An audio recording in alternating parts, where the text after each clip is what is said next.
Assalamu alaikum students, namaste. Chapter number 6 equilibrium is continued. Today we are going to discuss about couple, moment or torque of couple, coplanar forces and equilibrium bodies under the action of coplanar forces. So let's talk about couple. What is couple? In previous lectures, we have studied about torque or turning effect and center of gravity also. जॾहिं असां torque ऐं centre of gravity G ॻाल्हि कयूं पिया त उन में ॾिसूं पिया त असां वटि कुझु फोर्सिस हुयूं जेके एक्ट कनि पियूं. सेंटर ऑफ ग्रेविटी में जॾहिं असां ॾिठोसीं त हिकिड़ी बॉडी आहे जंहिंजो होल मास हिकिड़े पॉइंट ते लाइज़ करे थो, उनखे असां सेंटर ऑफ ग्रेविटी चवंदा. ठीकु आहे, उहो सेंटर पॉइंट आहे ऐं उहो जेको आहे सो रिज़ल्टेंट तौरु काउंट थिए थो ऐं उहो वेट थी करे जॾहिं एक्ट करे थो towards the earth, that is called centre point of gravity उन बॉडी जो. ठीकु आहे, सो उनमें असां रिजिड बॉडी खे बि डिस्कस कयोसीं, उनमें रेगुलर ऐं रेगुलर शेप्स वग़ैरह खे बि डिस्कस कयोसीं. टर्निंग इफेक्ट जी जॾहिं असां ॻाल्हि कयूं पिया त उनमें parallel forces like and unlike forces जी असां ॻाल्हि कयूं पिया. त जॾहिं फोर्स जेको मोमेंट आर्म आहे, यानी जितां असां उन एक्शन लाइन आहे जेका उनजी, उन तां जेकॾहिं असां टर्निंग इफेक्ट कयूं था त फोर्स लॻायूं था त उहो जेको आहे सो पैरेलल थींदो ऐं असांजी जेकॾहिं पैरेलल फोर्स हूंदी टू द जेको लाइन ऑफ एक्शन आहे त उनजे त मतिलबु टार्क ज़ीरो थींदी वञे. असां ॾिसो त जेतिरो डिस्टेंस असां इंक्रीज़ कयूं पिया ओतिरो ई टर्निंग इफेक्ट वधे पियो ऐं फोर्स डायरेक्टली हुयो कंहिंसां, टर्निंग इफेक्ट सां. So parallel like and unlike forces जे वरी जे डिस्कस कयोसीं त उन में इहो शइ ॾिठी त पैरेलल फोर्सिस उहे हुयूं जेके आम्हूं साम्हूं हिक ॿिए जे एक्ट कनि. ठीकु आहे, पोइ भली हिक जी डायरेक्शन अपवर्ड हुजे, ॿी जी डाउनवर्ड हुजे, इन सां उनमें को बि फ़र्क़ु न पियो. हा, लेकिन हुजनि पैरेलल, परपेंडिकुलर न हुजनि. उन खां पोइ उनमें लाइक ऐं unlike parallel forces. Like forces उहे फोर्सिस आहिनि जेके एक्ट कनि थियूं सेम डायरेक्शन में, पैरेलल बट सेम डायरेक्शन में, उन्हनि खे असां चऊं था like forces. Unlike forces, those forces which acts opposite in direction. Parallel हुजनि लेकिन उनजी डायरेक्शन जेको आहे उहा अपोजिट हुजे, उनखे छा चऊं था, अनलाइक पैरेलल फोर्सिस. कपल जे अंदरि equal, parallel but unlike forces हुजनि. ठीकु आहे, कहिड़ी शयूं हुजनि. कपल फोर्स चइबो ई उनखे आहे जंहिंमें जेका लाइन ऑफ एक्शन आहे उन ते जेके फोर्सिस एक्ट कनि थियूं उहे इक्वल पैरेलल हुजनि ऐं अनलाइक हुजनि, मीन्स अपोज़िट डायरेक्शन में हुजनि, डिफरेंट जेको आहे सो लाइन ऑफ एक्शन्स हुजनि उन्हनि जा पंहिंजा. ठीकु आहे, उनखे असां चऊं था couple. If you want to define a couple, so a pair of equal forces, a pair of equal, parallel and unlike forces having different line of action. Understand? Having different line of action, that is called couple. उनखे असां चऊं था couple. हाणे अचूं था line of action छा हूंदो आहे ऐं कीअं जेको आहे so different line of actions ते उहे कपल फोर्सिस एक्ट कनि थियूं ऐं अपोज़िट कनि थियूं. हिन पिक जे अंदरि जेकॾहिं असां ॾिसूं था, हिनखे थोरो ज़ूम कयूं था. सो हिन पिक खे जॾहिं असां ज़ूम करे ॾिसूं था त हिन जे अंदरि ही ए पॉइंट आहे ऐं ही इन जो बी पॉइंट आहे। हिकिड़ी ए पॉइंट ते जेका फोर्स आहे उहा डाउनवर्ड आहे, बी पॉइंट ते फोर्स अपवर्ड आहे। ही हिकिड़ो इन जो ओरिजिन पॉइंट आहे जेको ओ सां डिनोट रिप्रेज़ेंट थियल आहे। ही जेको ओरिजिन पॉइंट आहे इहो इन खां वठी करे हिन बी पॉइंट ताईं या ए पॉइंट ताईं इहो जेको डिस्टेंस आहे इन खे असां चऊं था मोमेंट आर्म। ठीकु आहे। हाणे मोमेंट आर्म वरी जेको ही फोर्स जिते लाई करे थो, मीन्स जंहिं पॉइंट ते फोर्स अप्लाई थिए थो उन पॉइंट खे असां चऊं था लाइन ऑफ एक्शन। मीन्स ॿियो हिन पॉइंट ते जेकॾहिं फोर्स अप्लाई थिए थो इट मीन्स बी पॉइंट ते हिते जेको आहे सो लाइन ऑफ एक्शन आहे। ही ए जो लाइन ऑफ एक्शन आहे। सो इन खे असां लाइन ऑफ एक्शन चवंदा आहियूं जिथे फोर्स अप्लाई थिए थो। ऐं मोमेंट आर्म जेको आहे उहो अप्लाइड फोर्स जे हमेशह परपेंडिकुलर हूंदो आहे। ठीकु आहे। परपेंडिकुलर डिस्टेंस जेको हूंदो आहे उहो मोमेंट आर्म ठीकु आहे हूंदो आहे ऐं उहो ओरिजिन खां वठी उन लाइन ऑफ एक्शन ताईं हूंदो आहे। अंडरस्टैंड। अच्छा, कपिल जेके हूंदियूं आहिनि उहे कपल फोर्सिस जेके चऊं उहे हिकु त इक्वली हूंदियूं बट अपोज़िट फोर्सिस हूंदियूं। अंडरस्टैंड। ऐं इन खे असां सिंगल फोर्स जे ज़रिए बैलेंस नथा करे सघूं। सिंगल फोर्स मां मुराद हाणे असां कीअं वठी सघूं था? सिंगल फोर्स मां मुराद इहा आहे त जेकॾहिं असां ही बॉडी रखियल आहे हिकिड़े सेंटर पॉइंट ते, असां ए साइड खां फोर्स लॻारायूं था लेकिन बी खां असां फोर्स नथा लॻायूं। इट मीन्स छा थींदो, उनमें टर्निंग इफेक्ट अची वेंदो। ठीकु आहे। हाणे असां हिकु साइड खां ई जेको आहे सो फोर्स लॻायूं था पिया, इट मीन्स सिंगल साइड खां फोर्स लॻायूं था, सो बॉडी अनबैलेंस थी वेंदी। मीन्स इक्वली फोर्स उन ते एक्ट न कंदियूं। सो असां चई सघूं था इहा जेको आहे सो कपल ऑफ फोर्सिस न आहे। So couple of forces equal, parallel and opposite in direction and उहे कॾहिं बि सिंगल फोर्स तौरु यूज़ न थींदी। मीन्स सिंगल फोर्स खे असां कपल फोर्स नथा चई सघूं। सो कपल फोर्स हमेशह जेको आहे सो उहो ॿिनि फोर्सिस या ॿिनि फोर्सिस खां वधीक थी सघनि थियूं, लेकिन उहे हुजनि पैरेलल ऐं अपोज़िट डायरेक्शन में, उनखे असां कपल फोर्सिस चई सघूं था। अचूं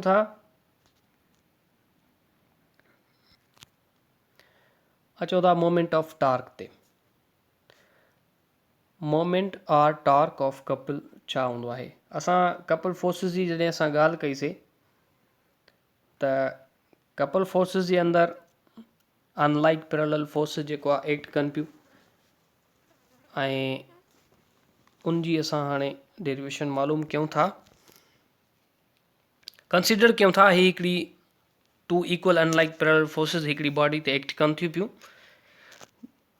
हिते असां फोर्स जो जेको मैग्नीट्यूड आहे उनखे असां एफ सां डिनोट कयो आहे ऐं एक्टिंग जेका फोर्स करे थी उहा body A and B point ते करे थी पई। मीन्स बॉडी आहे उनजो हिकिड़ो ए पॉइंट आहे, ॿियो बी पॉइंट आहे, उते जेको आहे सो उहा फोर्स एक्ट करे थी पई। ॾिसूं था त टर्निंग इफेक्ट जेको आहे या मोमेंट ऑफ टू फोर्सिस जेको आहे उहो इन में केतिरो आहे उहो असां मालूम करणु चाहियूं था। हाणे सभ खां पहिरां ओरिजिन खां वठी ए पॉइंट ते जेका फोर्स एक्ट करे थी पई या मोमेंट ऑफ फोर्स जेको आहे एट 0 टू ए पॉइंट उहो आहे एफ इंटू ए। अच्छा, एफ इंटू ए छा आहे? बेसिकली असां पढ़ियो आहे त टर्निंग इफेक्ट मीन्स टॉर्क जेको बराबरि हूंदो आहे उहो एफ इंटू डी हूंदो आहे। हाणे एफ इंटू डी छा आहे? एफ त फोर्स आहे, डी छा आहे? डिस्प्लेसमेंट आहे। मीन्स ही जेको डिस्टेंस आहे ए पॉइंट खां वठी ओरिजिन पॉइंट ताईं, मीन्स मोमेंट आर्म जंहिंखे असां चऊं था, उहो आहे असांजो हिते ओ ए। ओ ए छा आहे असांजो मोमेंट आर्म आहे जंहिंखे असां डिस्टेंस चऊं था between A and origin point. So force जेका आहे उते एफ आहे। सो असां चऊं था त moment of force at a point केतिरो आहे, उहो turning effect F into O A आहे जेके असां ही डिनोट कयो आहे। ठीकु आहे।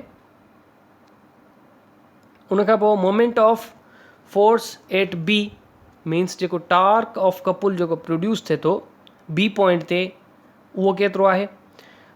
टर्निंग इफेक्ट बराबरि हूंदी आहे F into D J. F same distance जेको आहे उहो ओरिजिन खां वठी करे बी पॉइंट ते केतिरो आहे, ओ बी आहे। सो असां इनखे ओ बी सां डिनोट कयो आहे। ठीकु आहे। हाणे असां चऊं था त इहे जेके आहिनि मोमेंट जेके आहिनि उनजी डायरेक्शन जेको आहे सो प्रोड्यूस थिए थी उहा रोटेशन में थिए थी। मीन्स जॾहिं असां इन ते फोर्स लॻायूं था पिया त ही पॉइंट ए खां वठी ही हिन साइड खां जेको आहे सो एंटी क्लॉक वाइज़ जंहिंखे असां काउंटर क्लॉक वाइज़ चऊं था उहो रोटेट थिए थी पई। मीन जॾहिं असां फोर्स अप्लाई कयूं था टर्निंग इफेक्ट जेको पैदा थिए थो उहो काउंटर क्लॉक वाइज़ आहे। यादि रहे त मां तव्हांखे ॿुधायो त टार्क जेको आहे उहो हिकिड़ी क्लॉक वाइज़ प्रोड्यूस थी सघे थी, ॿियो anti clock wise. Anti clock wise खे असां काउंटर क्लॉक वाइज़ बि चवंदा आहियूं। सो हिते जेको टार्क प्रोड्यूस थिए थो या टार्क ऑफ कपुल जेको प्रोड्यूस थिए थो उहो काउंटर क्लॉक वाइज़ थिए थो पियो, तंहिंजे करे असां चऊं था उहो काउंटर क्लॉक वाइज़ आहे। सो टोटल मोमेंट आहे जेका उन ॿिनि फोर्सिस जी जंहिंखे असां मोमेंट ऑफ कपुल चऊं था उहो मीन्स टार्क ऑफ कपुल जंहिंखे चऊं उहा जेको आहे सो बराबरि हूंदी moment of force A and moment of force B. इन ॿिन्ही खे जॾहिं असां सम कंदासीं इन ॿिन्ही जो त असांखे उहा टोटल फोर्स जेका सो असांखे मिली वेंदी। मीन्स असांखे कपुल मिली वेंदी। सो टार्क बराबरि आहे F into O A plus F into O B. हितां जे करे असां एफ कॉमन कढणु चाहियूं त एफ हिते कॉमन थी वई, बाक़ी असां वटि ब्रेकेट में बचंदो ओ ए प्लस ओ बी। असांखे नज़र अचे थो इहो इन जे करे आहे असां चऊं था हाणे जॾहिं टा equal to F into A B. हाणे हिते मां ॿिन्ही खे गॾु रखियो आहे, उहो इन जे करे त असां हिते ॾिसूं था जेको ओ ए आहे पॉइंट मीन्स हितां ओरिजिन खां वठी ए पॉइंट ताईं ऐं ओरिजिन खां वठी बी पॉइंट ताईं इहे जेके ॿ पॉइंट्स आहिनि हिते जेको असांजो फोर्स एक्ट करे थो पियो उहो बैलेंस आहे। मीन्स ॿिन्ही साइड खां बराबरि आहे। अगरि हिते बैलेंस फोर्स न हुजे हा त हीउ जेको आहे सो असांजी रोटेशन सही नमूने न थिए हा।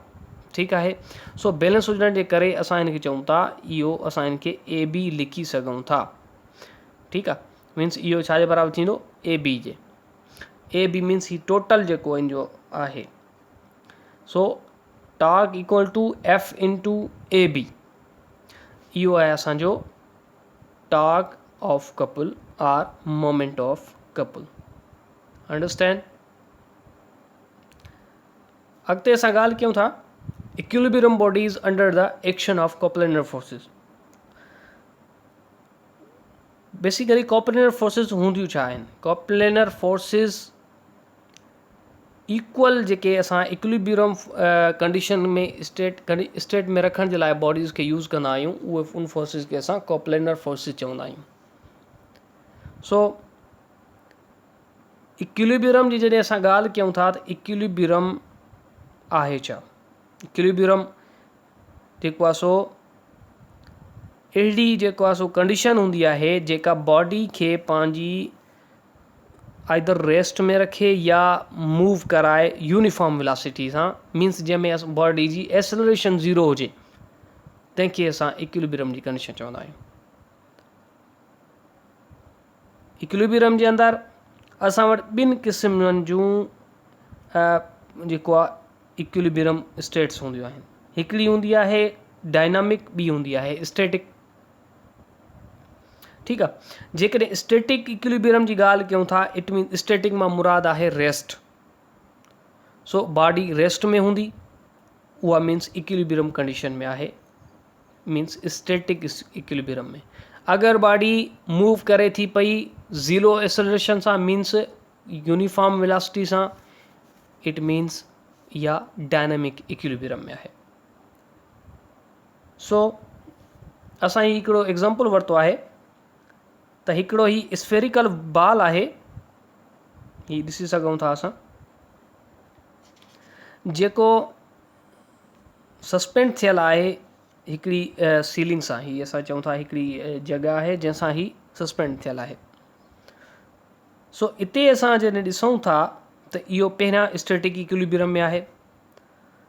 हाणे जॾहिं इहो स्टैटिक इक्विलिब्रियम में आहे त उन टाइम बि ॿ फोर्सिस इन ते एक्ट कनि थियूं पियूं। हिकिड़ी आहे फोर्स ऑफ ग्रेविटी जेका उनखे डाउनवर्ड एक्ट कराए थी, ॿी आहे टेंशन ऑफ स्ट्रिंग जेका उनखे अपवर्ड जेको आहे सो कराए थी पई। हाणे इहे ॿई फोर्स बैलेंस आहिनि, मीन्स उहा जेको आहे सो कहिड़ी कंडीशन में आहे, स्टेट ऑफ इक्विलिब्रियम कंडीशन में आहे। जॾहिं इहा बॉडी अनबैलेंस फोर्स इन ते अप्लाई थींदो त छा थींदो, ही बॉडी हलणु लॻंदी, मूव करणु लॻंदी हिकु जॻह खां ॿी जॻह, टू एंड फ्रो मोशन में।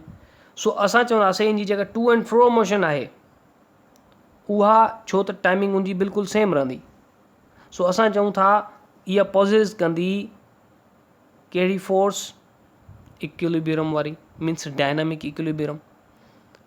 ठीकु आहे, इनखे जॾहिं मूव करायूं था, अदरवाइज़ ही जेको आहे सो स्टेट ऑफ रेस्ट में आहे जेसि ताईं इनसे अनबैलेंस फोर्स नथी एक्ट करे।